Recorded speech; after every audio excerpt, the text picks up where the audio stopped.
It's called the elevator principle. How many of you have ever been on an elevator? It either takes you up or it takes you down, and that's the same way every person is. You're either around people that lift you up, or you're either around people that take you down. And that's what we're thinking about with this race. Every person you come in contact with, be a lifter. Don't be a leaner. Take them up. Don't take them down. The experiment was conducted in Germany back in the 1800s. Don't ask me why they did this. But they wanted to see how long a person could stand in a bucket of cold ice water without getting out. That's, like I said, why would they do this? But they found out that if they partnered up people in groups of 2 to 3, the person would stay in the water 3 to 5 times longer. Because, like I said, encouragement is oxygen to the soul. They were being encouraged by the people around them. And as a community, as a church, as a home, as a family, I tell you, encourage those around you. Love those around you. They're the most important things you've got. Okay, you've got to love them, okay? As we move on now. I'm running out of time, so I got to take that story out. That's okay, I'm almost there. I swear. Fourth choice, significance over success. Significance over success. Okay? Now get this with me. This is hard because it's kind of a tongue twister. Methods are many, values are few. Method always change, values never do. Methods are many, but values are few. Methods always change, but values never do. Here's what we got right here. These are my goals in life, okay? These are my goals, and I juggle these goals, and I can't juggle worth the darn. But you know what happens if I drop these goals, these material possessions, my work, and it drops, it always bounces back. Incredible, isn't it? It always bounces back. Now, this is my purpose in life. Those are my goals, these are my purpose. Now, what happens with your purpose is it's pretty important, okay? See, purpose. But what happens is you start juggling these, and sometimes what happens is if you drop them, they don't bounce back. Yep, they don't bounce back. Why I say that is, the hours you spend in your job, and the goals you have, and the possessions you have mean squat. And I mean that in the nicest way. But what happens is if you ding your car, it bounces back. It can be fixed. If you spend too many hours at work and you don't get everything done, guess what? You can do it the next day. But we see it every day in America and in this country. That when we drop our family, when we drop our faith, when we drop our relationships, we see divorces every day. We see single-parent families. We see people without faith and knowledge of something of God.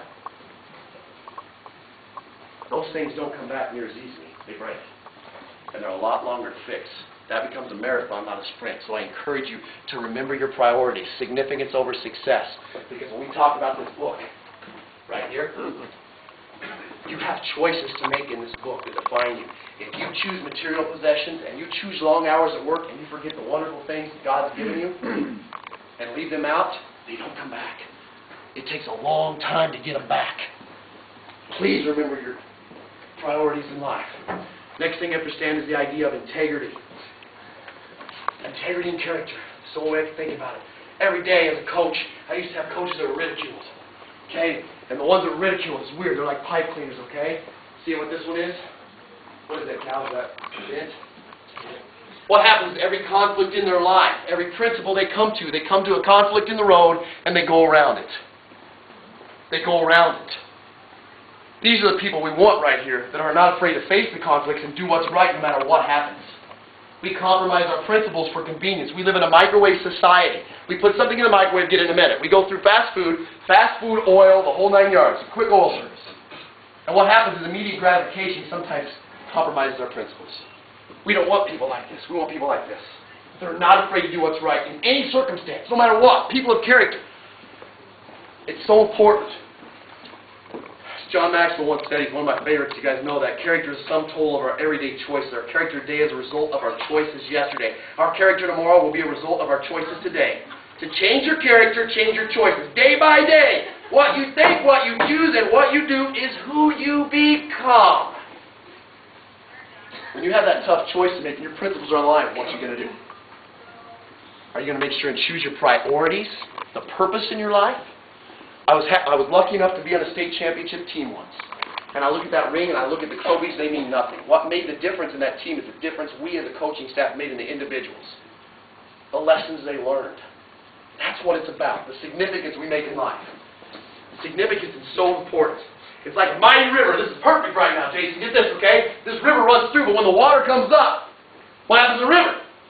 It goes out. Yeah, you guys can answer that. What happens to the river? It goes out. Okay.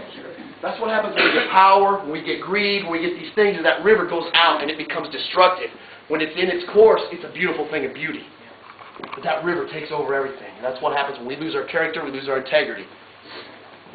The last one we're going to make today, I want to tie this together real quick, okay? We got faith over fear, the idea of belief, leading to intrinsic values, our attitude and enthusiasm toward life, okay? To spread to others.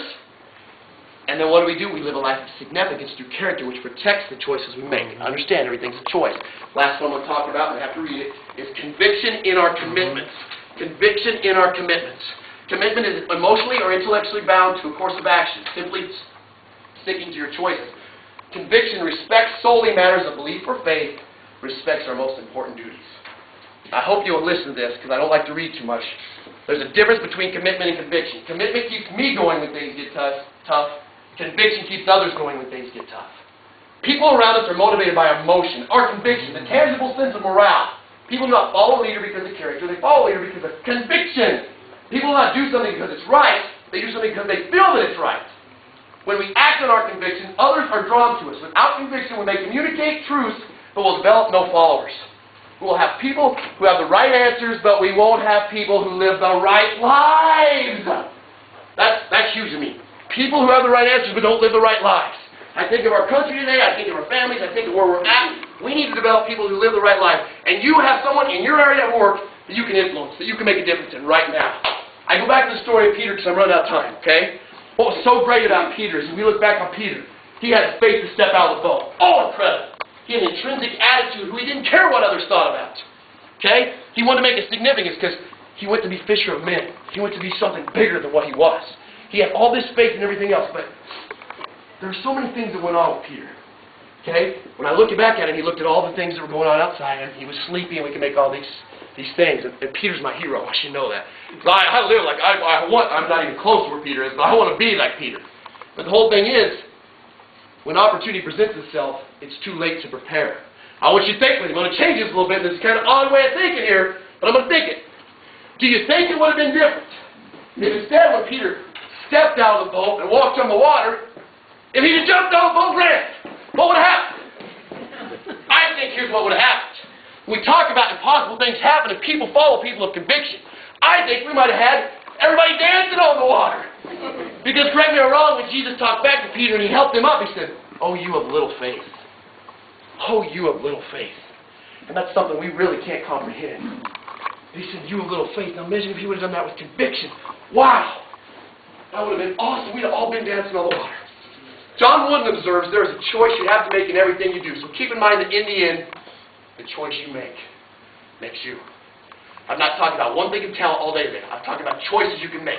It's not a gene that's inside you. It's a choice you make when you get out of bed every morning. Enthusiasm, attitude, belief, conviction, significance, all choices. So what I'm going to tell you here when I close this is each of us has a God-given gift that we are unique in. It's a God-given gift. I'm going to call them. Everybody look at their hands. Look at your hands.